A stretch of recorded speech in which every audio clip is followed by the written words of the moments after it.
여러분, 미국의 대문호 나다니엘 호손이라는 분을 한 번씩 들어봤을 거예요. 그분이 쓴 큰바위 얼굴 한 번 정도 들어봤죠? 여러분, 단편 소설인데, 여러분, 이 내용을 잠깐 설명하자면, 여러분, 한 마을에 내려오는 얘기가 있었죠. 그 얘기가 어떤 얘기였냐면, 언젠가는 이 마을에 저 큰 바위 얼굴을 담는 위대한 인물이 나타날 것이라는 전설이 마을에 내려왔어요. 그 마을에 높은 산이 있는데, 거기 그 절벽에 보면 그 바위가 아주 사람 얼굴로 되어 있는데, 그것을 닮은 아주 위대한 인물이 언젠가는 이 마을에 나타날 것이라는 전설이 있었다고 합니다. 그런데 그 얘기를 어니스트라는 한 소년이 어머니한테 그 얘기를 들었어요. 그래서 이 어니스트라는 사람은요, 평생 그 인물이 나타나기를 간절히 기다렸습니다. 정말 세월이 흘러서 그 큰바위 얼굴을 닮은 사람이 이 동네에 나타났다는 소식을 들었습니다.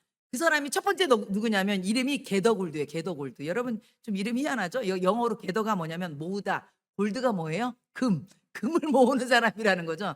이름이 게더골드라는 아주 큰 부자가 이 마을에 딱 나타난 거예요. 그래서 사람들이 기대를 가졌죠. 그랬는데 그 사람은요, 탐욕만 있을 뿐 큰 바위의 얼굴에 인자함이나 온유함은 없었습니다. 그리고 또 두 번째, 또 큰 바위의 얼굴과 닮은 사람이 나타났는데, 그 사람이 누구냐면 용맹한 장군이었어요. 그 사람은 이름이 뭐냐면 블러드 앤 썬더입니다. 이건 뭐냐면, 아주 블러드가 뭐예요? 피잖아요. 유혈. 그리고 썬더가 뭐예요? 폭력이잖아요. 그러니까 그런 인물을 갖고 있는 사람이 바로 이곳에 온 것입니다. 그랬는데 그 사람 역시 힘과 명예욕은 있었지만, 그 큰바위 얼굴을 닮은 온유함이라는 것은 찾아볼 수가 없었습니다. 그 이후에도 말 잘하는 정치인, 유명한 시인이 차례로 왔지만, 그 어떤 사람도 큰바위 얼굴의 참된 모습과 닮은 사람은 찾지 못했습니다. 어니스트는요, 실망했지만 포기하지 않고 기다렸습니다. 그는요, 매일 일과가 끝나면요, 바로 언덕에 올라서 그 큰바위 얼굴을 오랫동안 바라보면서 그 얼굴에서 품어져 나오는 그 온유함과, 그리고 그 인자함과 그 지혜로운 같은 그 사랑의 마음을 아주 깊이 사모했습니다. 나도 저런 얼굴처럼, 저런 모습이 참 되고 싶다, 이러면서. 근데 어느덧 이 어니스트가요, 백발의 노인이 됐습니다.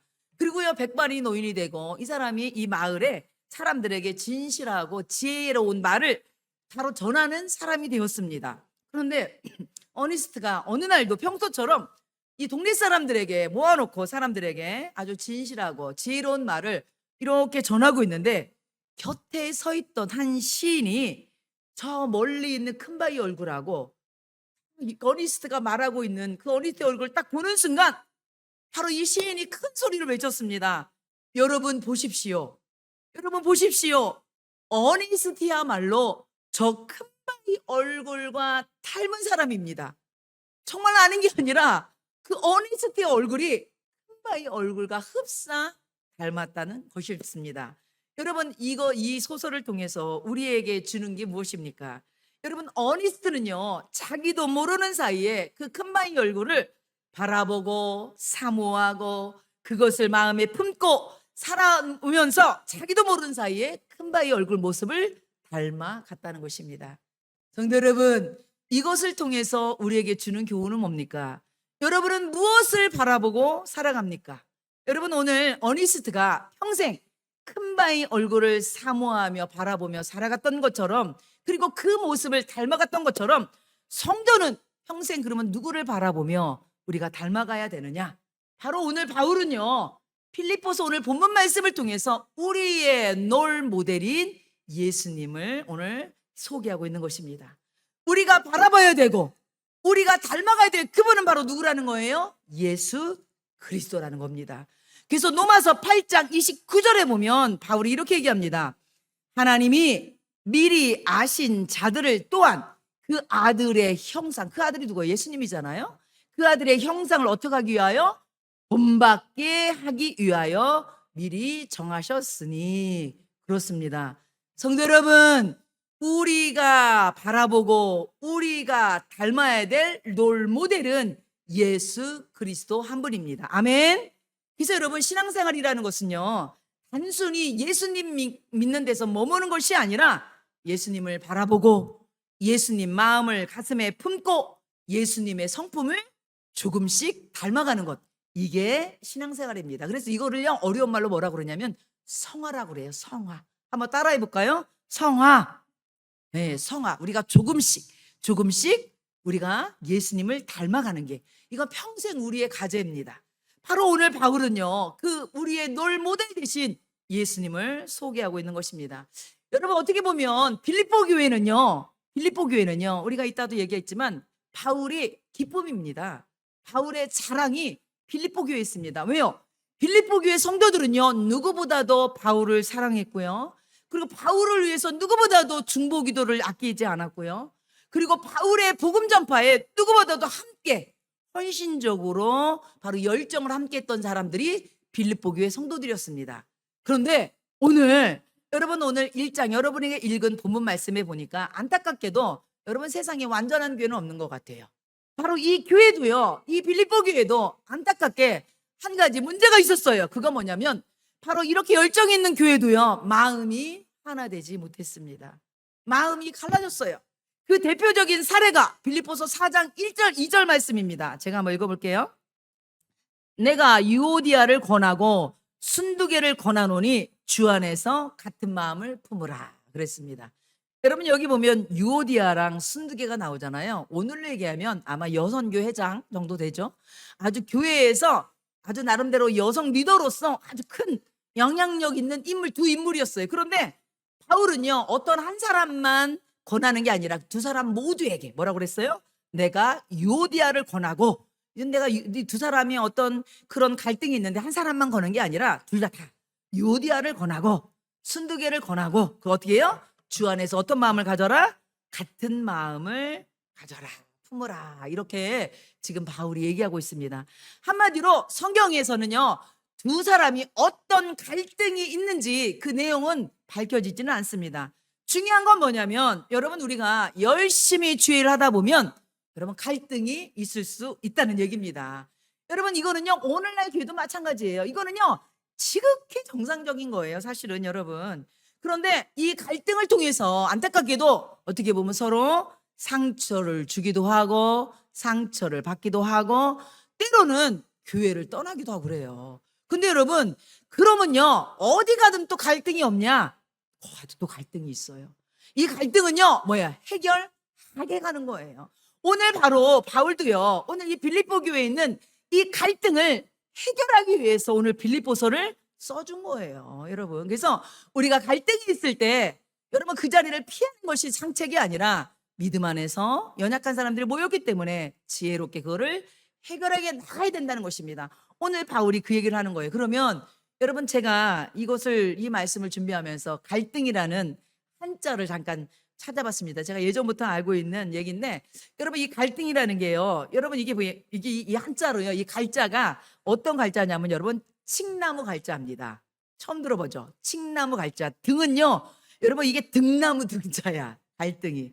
근데 여러분 칡나무하고 이 등나무는요, 독특한 성질이 있는데, 칡나무도 여러분 알겠지만 줄기가 있잖아요.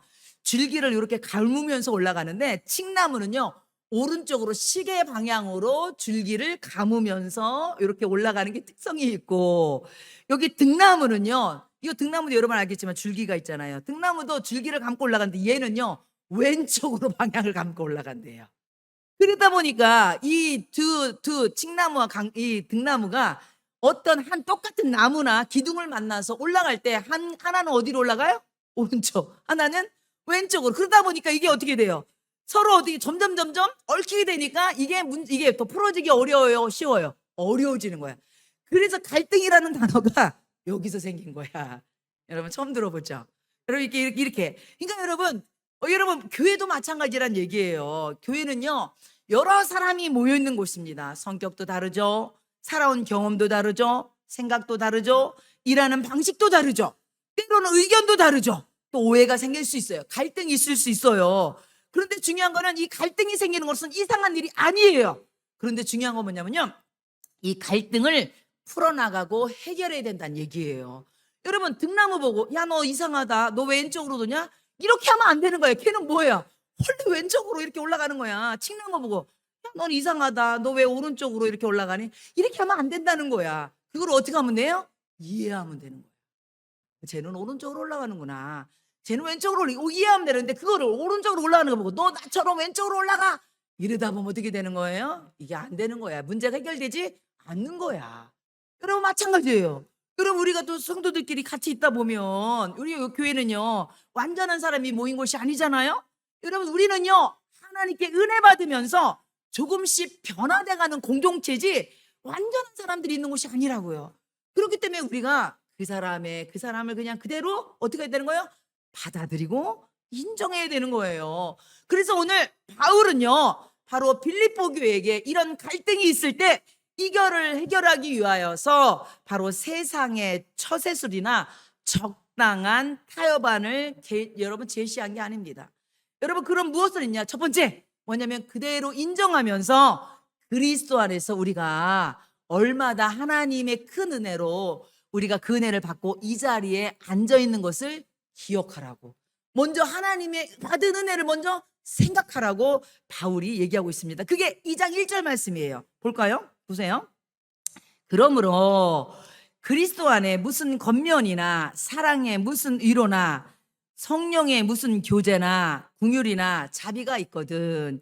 이렇게 우리가 여러분 개역 개정에는 이렇게 되어 있지만 이 말 뜻은 뭐냐면요. 빌립보 교회 성도들아, 지금 너희들이 지금 너희 성도들 간에 갈등이 있지 않냐? 그러면 이 갈등이 있는데 우리가 먼저 기억해야 될 것이 뭐냐면 하나님께 받은 은혜를 생각해 봐라. 어떤 은혜? 그리스도 안에서 우리가 겉면의 말씀을 받지 않았냐? 이게 뭐예요?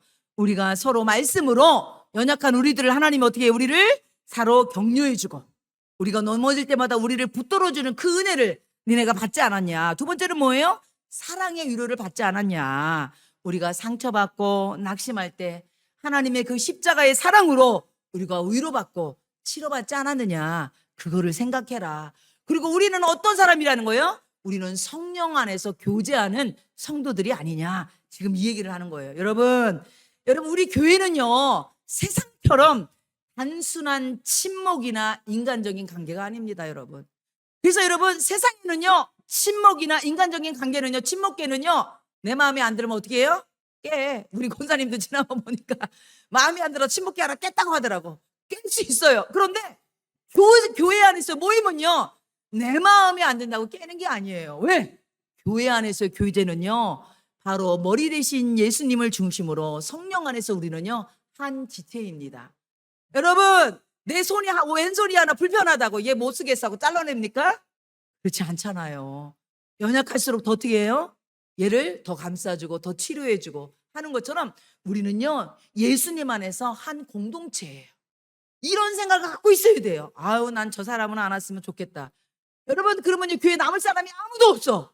여러분 이 교회에 완전한 사람이 어디 있어요? 다 연약한 사람들이지. 그렇지 않아요? 다 부족한 사람이지. 아니 저부터도 마찬가지예요. 그렇지 않습니까? 그렇기 때문에 우리는요 서로 바로 성령의 교제 안에서 예수님을 머리 삼고 우리는 각자 연약하지만 지체로 만든 바로 우리가 영적인 교제를 하는 성도들이에요. 그래서 우리가 아까 여러분 우리 아까 우리가 합심 기도할 때도요 누가 우리를 위해서 기도하는 사람이 누가 있어요? 여러분 우리가 같은 공동체니까 나를 위해서 우리 문제를 위해서 우리 성도들이 목회자가 여러분을 위해서 기도해 주잖아요. 이게 성령의 교제가 있는 공동체라는 얘기예요. 세상 모임하고 다르다는 얘기예요. 세상의 친목 모임은 언제든지 끊을 수 있고 파일 수 있지만 교회 공동체는 그렇지 않다는 거예요. 바로 이렇게 교회 안에 성령의 교제가 있고 또 네 번째는 하나님의 긍휼과 자비를 경험하는 곳이 은혜의 공동체가 있기 때문에 우리가 그리스도한테 받은 그 은혜가 얼마나 크냐.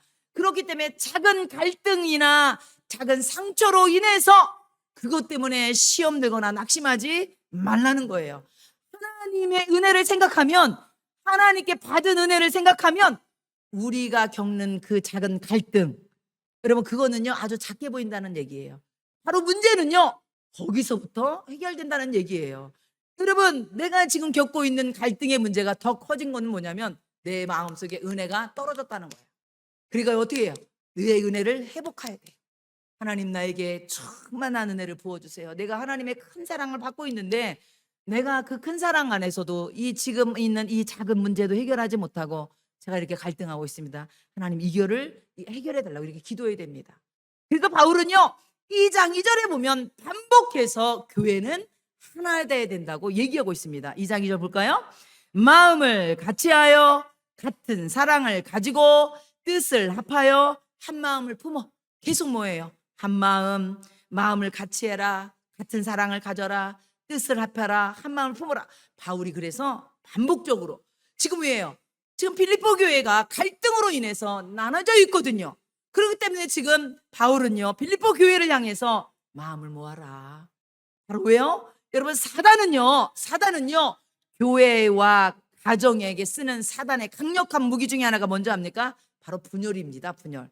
여러분 사탄을 뜻하는 헬라어 디아볼로스는요 비방하는 자, 고발하는 자 이런 뜻이 있어요.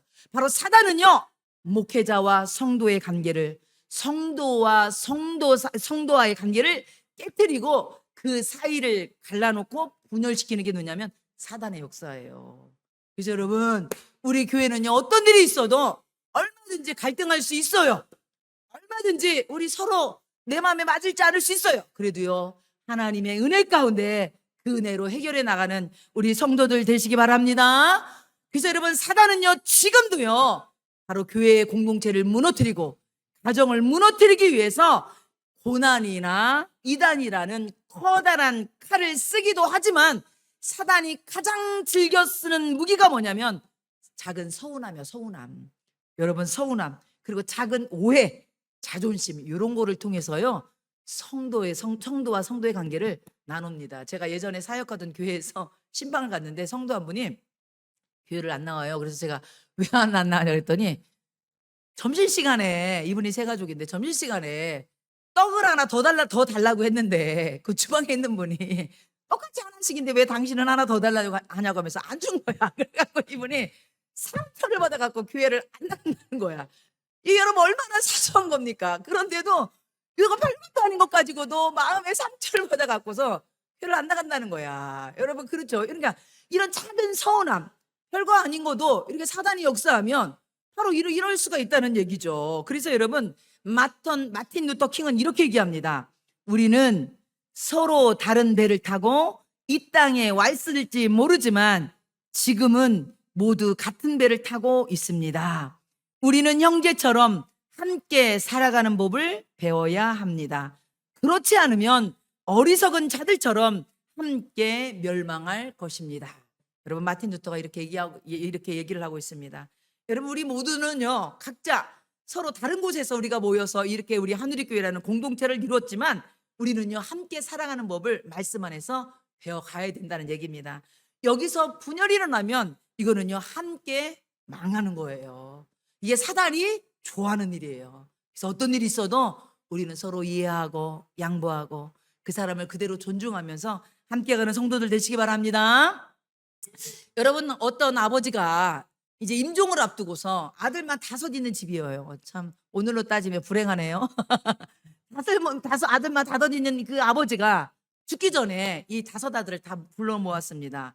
그러면서 마지막으로 이 아들들에게 뭐라고 그러냐면 얘들아 밖에 나가서 손가락만한 굵기에 작대기를 2개씩만 가지고 와라 이렇게 얘기를 했습니다. 아들들이 나가서 정말 자기 손가락 굵기만한 작대기를 2개씩을 구해서 아버지 앞에 쫙 다 앉아 있습니다. 그랬더니 아버지께서 그 작대기 하나씩 2개씩 가져왔으니까 하나씩을 먼저 아들 5명이 하나씩 줍니다.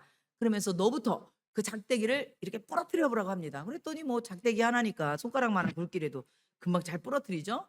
그러고 나서 아버지가 이번에는 남은 5개의 작대기를 한꺼번에 모읍니다. 그리고 끈으로 묶습니다. 그리고 그 작대기 5개를 큰아들부터 이 작대기 5개를 주면서 한번 부러뜨려 보라고 얘기합니다. 그러니 여러분 하나는 쉽게 부러졌지만 5개를 모으니까 이게 쉽게 부러져요 안 부러져요? 안 부러지는 거예요. 그 다음 아들도 그러면서 아버지가 그 5 아들에게 이렇게 얘기했답니다. 내가 너희 곁을 떠날지라도 너희들은 오늘 이것을 잊지 말아라. 너희들 한 사람 한 사람은 바로 어려운 일이 있을 때 넘어질 수 있고 쓰러질 수 있지만 너희가 함께 힘을 합치면 어떤 어려움도 그리고 어떤 힘든 일도 함께 하다 보면 다 힘있게 나갈 수 있으니까 절대로 서로 마음 나뉘지 말고 하나 되어서 아버지가 없을지라도 그렇게 갔으면 좋겠다. 아버지가 마지막 유언 아닌 유언을 남겼다는 것입니다. 여러분, 이렇게 우리 한 사람 한 사람은 약하지만요, 우리가 함께하면 강하게 될 걸 믿습니다. 그래서 기도도 마찬가지예요. 우리 한 사람 한 사람이 모여서 우리가 한 사람을 위해서 중보기도 하잖아요. 하나님을 발휘하는 거예요. 그래서 우리 예수님께서도 뭐라 합니까? 두 사람이 합심하여 땅에서 매면 하늘에서 매일 것이요, 두 사람이 합심하며 땅에서 풀면 하늘에서 풀린다는 거예요. 그래서 우리는요, 우리 교회는 작지만 우리가 마음을 모아서 우리 성도들이 어려울 때마다 우리가 같이 도와주고 기도할 때 하나님이 이런 놀라운 은혜를 줄 걸 믿습니다. 그래서 고린도전서 1장 10절에는 이렇게 말씀하고 있습니다. 형제들아, 내가 우리 주 예수 그리스도의 이름으로 너희를 권하노니 모두가 같은 말을 하고 너희 가운데 뭐를 없애네요? 분쟁이 없이 같은 마음과 같은 뜻으로 온전히 어떻게 하래요? 합하라. 이렇게 말씀하고 있습니다. 사랑하는 성도 여러분, 우리 교회는 약하지만 작지만 우리가 예수님 안에서 하나 되는 교회가 되기를 축원합니다. 특별히 그리고 바울은요, 두 번째, 교회 공동체 생활을 하면서 우리가 버려야 될 것이 두 가지를 얘기합니다. 그것이 2장 3절입니다. 보세요. 바울이 얘기합니다. 2장 3절.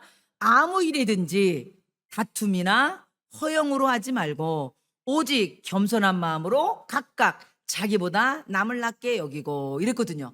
결국 지금 여러분 빌립보 교회가 이렇게 갈등하고 나눠지는 이유가 뭡니까?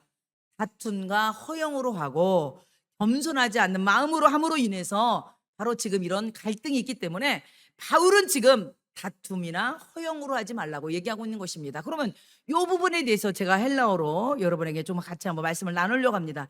여기서 여러분 다툼이란 단어는요, 헬라어로 에리데이아, 헬라어로 에리데이아인데 이거는 뭐냐면요, 그냥 다툰다 하니까 막 싸우는 게 아니라 요 다툼은요, 이기적인 태도, 자기 중심적인 태도를 의미합니다. 이 다툼이.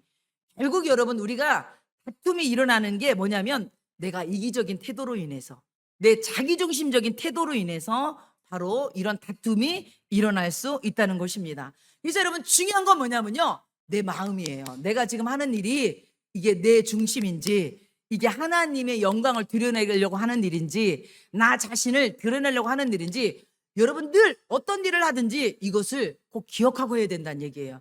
사실 우리 교회는 뭐 우리가 큰 일들을 뭐 사역들이 많지 않기 때문에 이런 일이 없지만, 여러분 큰 교회들 보면 여러분 사역들이 많다 보니까 정말은요, 하나님의 영광을 위해서 할 일을 어떻게 보면요, 자기 자신이 드러내야 하면서 하는 일을 함으로 인해서 여러분 갈등이 생기는 일이 종종 있거든요. 여러분 여기에 아주 재미있는 예화가 있습니다. 이런 일이 정말 있었다고 하더라고요. 여러분 미국의 어느 교회가 새 이제 교회 예배당을 건축을 하고 나서, 여러분 이 한국인이 이제 교회에서 개척한 교회인데, 이제 여러분 교회가 부흥해서 나름대로 교회를 예배당을 예쁘게 건축을 했는데, 이제 마지막 뭐만 남았냐면 본당이에요. 카페트를 깔게 되었대요. 카페트 알잖아요. 그랬는데 여기에서 뜻밖의 문제가 생긴 거예요. 그 문제가 뭐냐면 한쪽에서는 빨간색 카페트를 깝시다 이렇게 얘기를 한 거예요. 그래도 이제 빨간색이 좀 따뜻해 보이고 또 주님의 보혈의 또 상징도 하고 이러니까, 한쪽에서는 아닙니다, 파란색으로 합시다. 파란색이 얼마나 좋습니까? 새싹이 막 피어오른 것 같기도 하고. 이래갖고 이거 사실 빨간색 파란색 뭐 그렇게 중요합니까? 그렇죠? 요거는 처음에는요, 단순한 의견 차이였답니다. 그런데요, 이 의견 차이가 시간이 지나면서 요게 감정이 들어가면서 감정 싸움으로 이게 번진 거예요. 그러면서 이게 갈등이 깊어지면서 결국은 이것으로 인해서요, 이 카페트 색깔로 인해서 여러분 교회가 나눠지게 된 거예요. 우리가 볼 때는 정말 그런 일이 그런 일이 있었대요. 진짜로. 여러분 교회를 갈라놓은 것은, 여러분 이게 정말 빨간색이냐 파란색이냐 이것 때문에 이게 갈라진 게 아니잖아요. 이게 뭐예요? 사람의 감정이 그 속에 들어가고 거기에 뭐가 들어간 거예요? 왜 내 의견이 받아들이지 않냐? 내가 옳다, 내가 원하는 대로 해야 된다. 결국 뭐예요? 내 얘기, 내 것을 주장하다 보니까 이게 대립이 돼 갖고서 이게 나눠졌다는 것이죠. 그래서 여러분 누포투스 멜리디우스는 이 사람이 17세기 독일 신학자인데, 이분이 이런 얘기를 합니다. 오늘 설교 제목도 여기서 나온 거예요. 보세요. 본질적인 거에는 뭐를요? 일치를, 비본질적인 거에는 자유를, 모든 거에는 사랑을, 이렇게 얘기하고 있습니다. 여러분, 카페트가 뭐가 그렇게 그게 본질적인 거예요? 비본질적인 거잖아요. 그게 뭐 그렇게 중요해요? 그죠? 그러니까 여러분, 본질적인 거에는 우리가 마음을 합쳐야 되지만 비본질적인 거에는요, 여러분 자유를 허해야 되는 얘기입니다.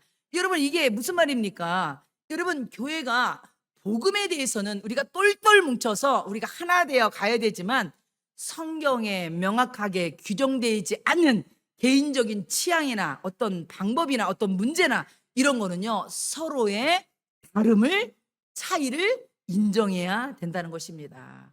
여러분, 그랬을 때에 이 갈등의 문제가 해결해 갈 수 있다는 것입니다.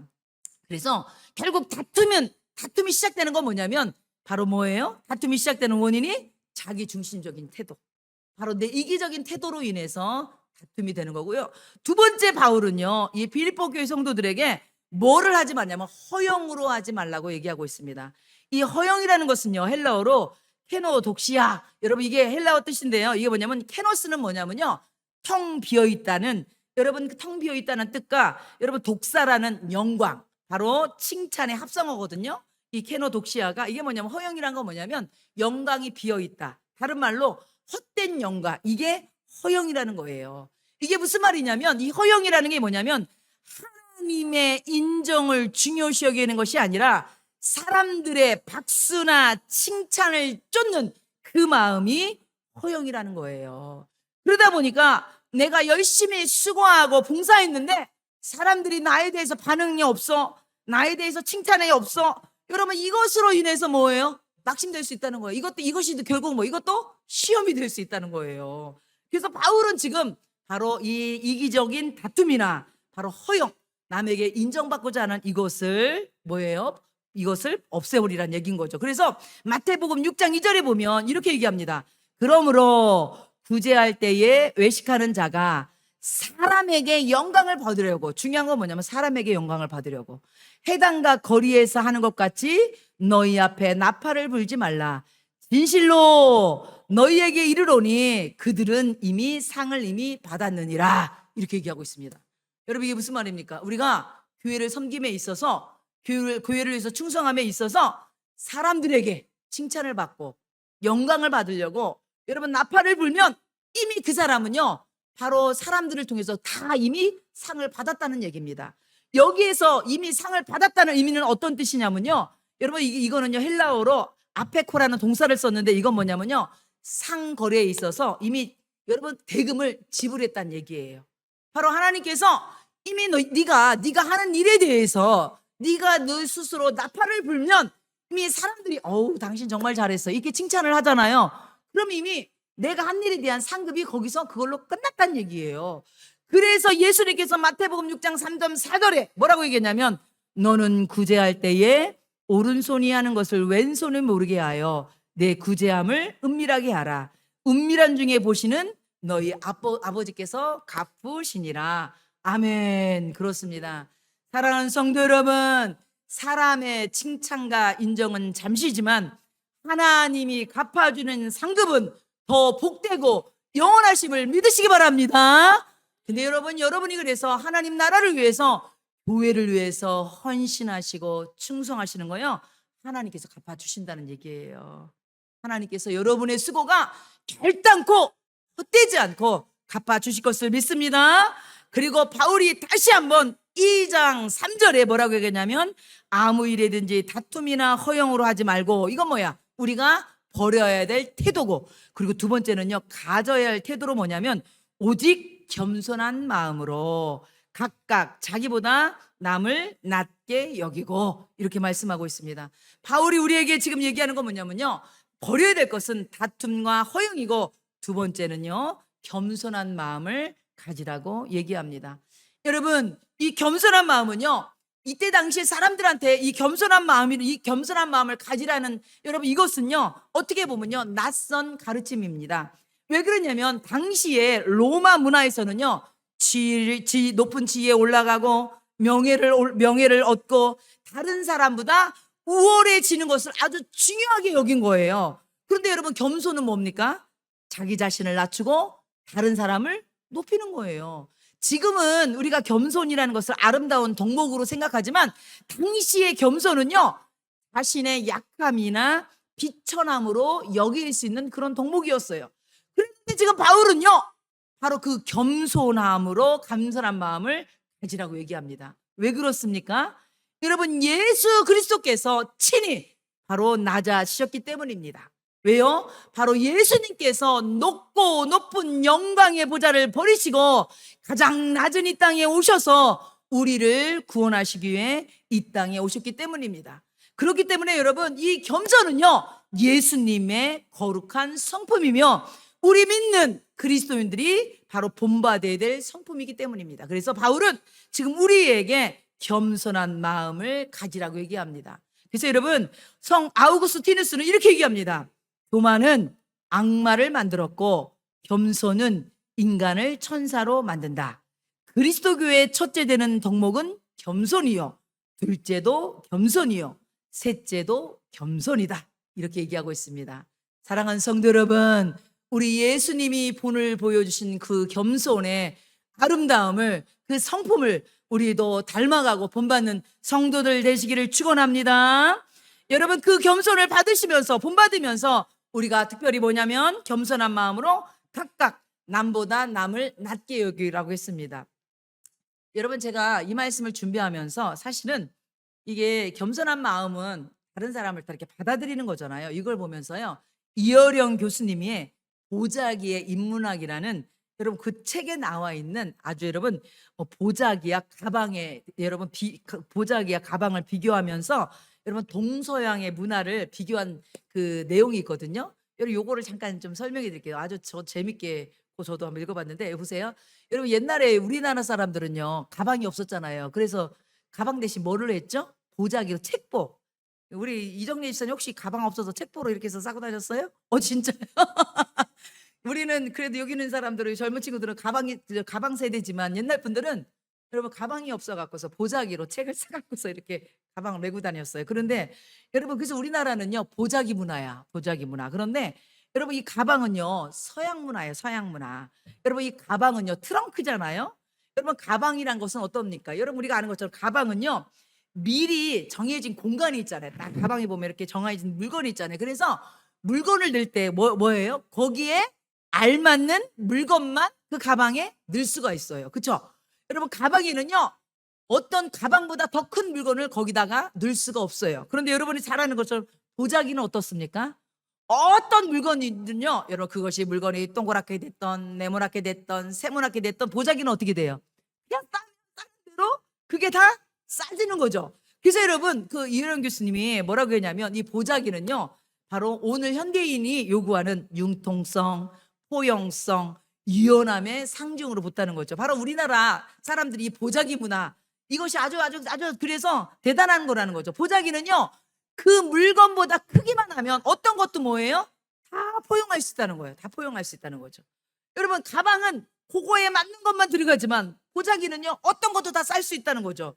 바로 이것이 우리의 신앙과 우리의 여러분 관계 속에 이거를 적용하라는 얘기예요. 그냥 여러분, 그냥 내 틀에 딱 맞춰서 나한테 맞는 사람만 내가 받아들이는 것이 아니라, 나한테 맞지 않는 세모난 사람, 나하고 맞지 않는 네모난 사람, 나하고 맞지 않는 여러분 동그란 사람도 보자기처럼 어떻게 하라는 거예요? 여러분, 받아들이란 얘기예요. 여러분, 그래서 여러분 겸손이 바로 그렇다는 얘기예요. 겸손은요 바로 어떤 사람이라도 내 기준에, 다른 사람이 내 기준에 여러분이 내 기준에 맞추라는 것이 아니라, 내가 상대방을 입장을 이해하고 그 사람을 품을 수 있는 것, 바로 이것이 겸손이라는 것입니다. 여러분은 가방입니까? 보자기입니까? 한번 옆 사람한테 물어보세요. 당신은 가방입니까? 보자기입니까? 내 기준에 맞추라고 교육합니까? 아니면 다른 사람에게 맞춰줍니까? 나한테 맞추라는 사람은 가방인 거고, 내가 다른 사람한테 맞추는 것은 보자기라는 거죠. 여러분, 오늘 겸손은 뭡니까? 맞춰주는 거예요. 맞춰주는 거예요. 맞춰주는. 바로 예수님도 바로 인간의 가장 낮고 낮은 인간의 모습으로 오셔서 우리와 인간의 눈높이를 맞춰주시지 않았습니까? 그리고 여러분, 끝입니다. 결론입니다. 여러분, 그래서 우리 바울은 바로 우리의 롤 모델을 예수님으로 여러분 말씀하고 있는 겁니다. 그 마지막 2장 5절입니다. 여러분 이 말씀 읽고 오늘 마칠까 합니다. 다 같이 한번 읽어보죠. 마지막 말씀입니까? 다 같이 한번 읽어봅시다. 2장 5절로 봅시다. 시작. 너희 안에 이 마음을 품으라. 곧 그리스도 예수의 마음이니. 아멘. 그렇습니다. 여러분 우리가 아까 제가 서두에도 말씀드린 것처럼 우리가 바라봐야 할 분은 오직 예수님입니다. 여러분 어니스트가 큰바의 얼굴을 바라봄으로 자신도 모르게 닮아갔던 것처럼 우리가 바라보고 닮아갈 사람은 오직 예수님입니다.